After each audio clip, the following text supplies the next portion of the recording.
Bismillahirrahmanirrahim. Assalamualaikum, selamat malam. Halo sahabat terapeutik home care.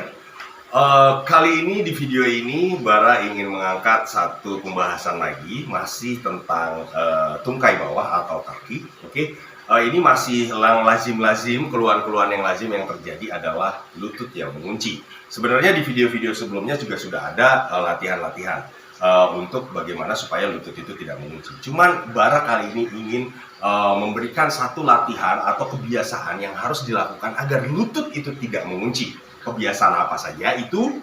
Tetap bersama saya Bara di channel Terapeutik Home Care, channel yang akan selalu membahas tentang kesehatan dan yang tak kalah pentingnya lagi, selalu mencari solusi bagaimana caranya mengatasi segala macam problematik ataupun masalah fisik Anda.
Oke, sebelum saya masuk ke latihannya, saya contohkan ya dulu ya.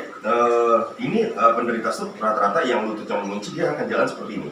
Ya, dia lututnya dikunci dulu. Karena dia dikunci, ini kan dia langsung kaku gitu ya, karena ada spastisitas, dia akan mengunci.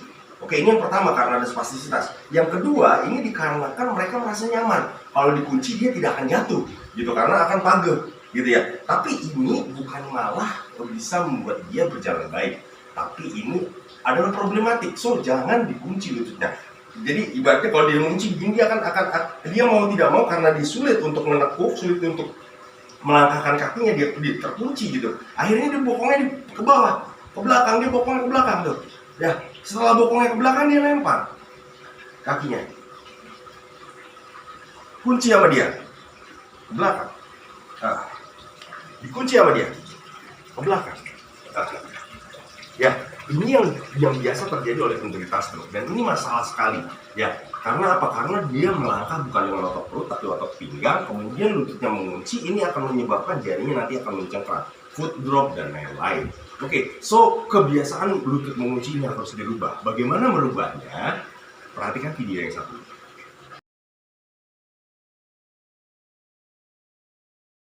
Oke, yang pertama harus dirubah adalah pola jalannya. Tadi kan pola jalannya dia terlalu mengunci. Oke, ya, untuk sementara sampai lututnya itu stabil tidak mengunci, dia harus berjalan setengah jongkok. Oke, lututnya. Oke, tangannya ke depan, dia berjalan. Angkat. Very good, stop. Angkat. Stop, injak. Angkat. Good, injak. Angkat. Injak. Angkat. Injak. Angkat. Very nice, injak. Angkat. Very nice. Oke, ini kebiasaan yang harus dilakukan pertama kali, yaitu jalan setengah jongkok. Oke, ini adalah kebiasaan pertama yang harus dirubah.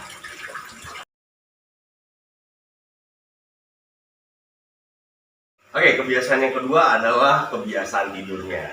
Kebiasaan tidurnya harus dirubah. Biasanya saat tidur terlentang, ya, yang harus dilakukan adalah ini sisi yang sakit ya. Oke, kita ambil ini ya, seperti ini ya. Bisa apa saja sih ya, bisa diganti apa saja. Kebetulan saya ada handuk ini selimut. Oke, kemudian ini kakinya harus ditekuk. Ini kebiasaan yang pertama ya, tidur harus seperti ini. Jadi di bawah lutut itu harus ditekuk ya, supaya nanti tidak tidak mengunci ya, tidak spastis. Kemudian ini di bawah ini, oke, ini juga harus diganjal sedikit. Oke, harus diganjal, jadi dia agak ke depan, ya, jadi tidak ke belakang. Oke, nah ini kebiasaan tidur harus seperti ini. Kemudian tangannya juga supaya tidak spastis, ini harus jauh dari ketiak, ya, dijauhkan dari ketiak. Oke, agak ke atas, ya, ini lihat seperti ini, ya. Ini ketiaknya harus jauh dari ketiak, dijauhkan dari ketiak tangannya. Oke, kemudian lurus sikunya, kemudian tangannya menghadap ke atas. Oke, menghadap ke atas seperti ini. Oke, ini posisi tidur yang baik untuk penderita stroke dengan lutut yang mengunci.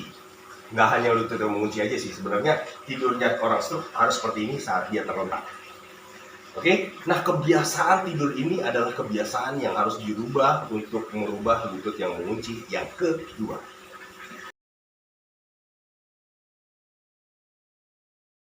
Ini yang ketiga adalah latihannya. Latihan yang harus dibiasakan adalah bridging. Oke, ini yang pertama, ini kita tekuk di sini. Oke, angkat. Oke, nah ini harus pageh nih. Biasanya dia ini letoy, jatuh. Oke, ini harus pageh seperti ini. Oke, kemudian yang dilakukan dari bridging adalah yang pertama, ini kita harus angkat tulang ekor. Ini tulang ekornya diangkat, tulang ekor saja. Oke, sip. Perutnya diangkat. Oke, good. Dadanya diangkat terus sampai tinggi. Oke, tahan. 1, 2, 3, 4, 5, 6, 7, 8, 9, turun. Dan perut, tulang ekor. Perlahan. Oke, kita mulai lagi ya. Yuk, angkat tulang ekor. Very good. Angkat perut. Good. Angkat dada. Oke, very good. Tahan. 1, 2, awas. 3, 4, 5, 6, 7, 8, 9. Jangan ditahan napasnya. 10. Turun dada. Oke, turun perut. Turun tulang ekor.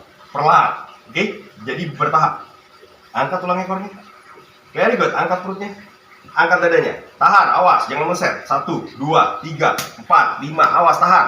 Tahan. 6, 7, 8, 9. Jangan ditahan napasnya. Turun dada. Very good. Turun perut. Yeah. Very nice. Oke. 3. Yuk angkat tulang ekor. Very good. Angkat perut. Angkat dada. Tahan. 1, 2, 3. Jangan ditahan napasnya. 4, 5. Awas. 6, 7, 8, 9. Very good. Turun. Dada. Turun. Very good. Yuk, 4. Nice. Angkat tulang ekor, angkat perut, angkat dada. Very good. 1, 2, 3, 4, 5, 6, 7, 8, 9. Dada turun, perut turun, tulang ekor turun. Very nice. 5. Yuk, 5 lagi. Angkat tulang ekor, angkat perut, angkat dada. Good. Tahan. 1, 2, 3, 4, 5, 6, 7. Ayo injak. 8, 9. Turun. Dada. Turun perut, turun tulang ekor. Very nice. 4 lagi. Yuk, angkat tulang ekor, angkat perut, angkat dada. Very good. Tahan. 1, 2, 3, 4. Injak. 5, 6, 7, 8, 9. Turun dada, turun perut, turun tulang ekor. Jangan ditahan ya napasnya ya. Jangan ditahan ya napasnya ya. Ya, ini diinjakan ya. Ini diinjakan. Yuk, naikkan tulang ekor. Good. Injak. Very nice. Tuh, ada injakan. Good. Tahan. 1, 2, 3. Injak. 4, 5, 6, 7, 8, 9. Yuk, turun. Dada, perut, tulang ekor. Good. 3 kali lagi. Angkat, angkat, angkat. Good. Injak. 1, 2. Jangan ditahan napasnya. 4, 5, 6, 7, 8, 9. Yuk, turun. Very good. 2 lagi. Angkat perlahan. Very good. Injak. Good. Yes, mantap. 1, 2, 3, 4, 5, 6, 7, 8, 9. Turun. Turun, turun. Very good. 1 lagi. Angkat tulang ekor, angkat perut, angkat dada. Good. Injak. 1, 2, 3, 4, 5, 6, 7, 8, 9. Very good. Turun. Very nice. Bridging adalah latihan-latihan yang baik sekali untuk penderita stroke. Bahkan bridging ini Bara pengalamannya adalah selalu menyarankan untuk dilakukan wajib hampir setiap hari, bahkan setiap hari ya harusnya ya, sebab setelah bangun tidur, sebelum tidur ya bagusnya bridging. Oke, ini dilakukan rutin, ini juga akan mengurangi spastis dan memperbaiki pola jalan dan pola berdiri. Oke, ini adalah latihan yang terakhir. Demikianlah sahabat terapeutik home care, video kali ini yang menggambarkan atau manfaatnya sangat baik sekali untuk mengatasi lutut-lutut yang mengunci. Oke, bagi sahabat terapeutik home care yang masih merasakan lututnya mengunci saat berjalan sehingga jarinya mencengkram, kemudian jalannya dengan pinggul dulu, ya coba untuk memperbaiki kebiasaan-kebiasaan yang dilakukan selama ini, dan kebiasaan itu belum sama seperti yang ada di video ini. Yuk dirubah langsung kebiasaannya, Kebiasaan yang pertama adalah jangan pernah menggantung kaki saat duduk. Kemudian kedua, jangan pernah duduk dengan kaki yang meleha-leha. Duduk harus dengan telapak kaki yang full. Kemudian yang kedua, jalannya sementara di jalan setengah jongkok. Yang ketiga adalah jalannya dengan posisi tidurnya harus diatur atau dengan posisi tidur ala penderita stroke. Lalu yang ketiga, rutinkan latihan bridging. Oke, semoga video kali ini bermanfaat bagi sahabat terapotik homecare sekalian. Jika bermanfaat, yuk di like videonya dan disebar sebanyak-banyaknya, karena berbagi manfaat itu tidak akan pernah sia-sia. Bagi yang sudah subscribe dan mengikuti video Bara selama ini, terima kasih banyak telah mengikuti video Bara selama ini. Dan bagi yang belum subscribe, yuk di subscribe agar mendapatkan notifikasi dari video-video Bara selanjutnya yang tidak kalah menarik dan tidak kalah bermanfaat. Selamat malam, have a good night, selamat beristirahat, bye-bye.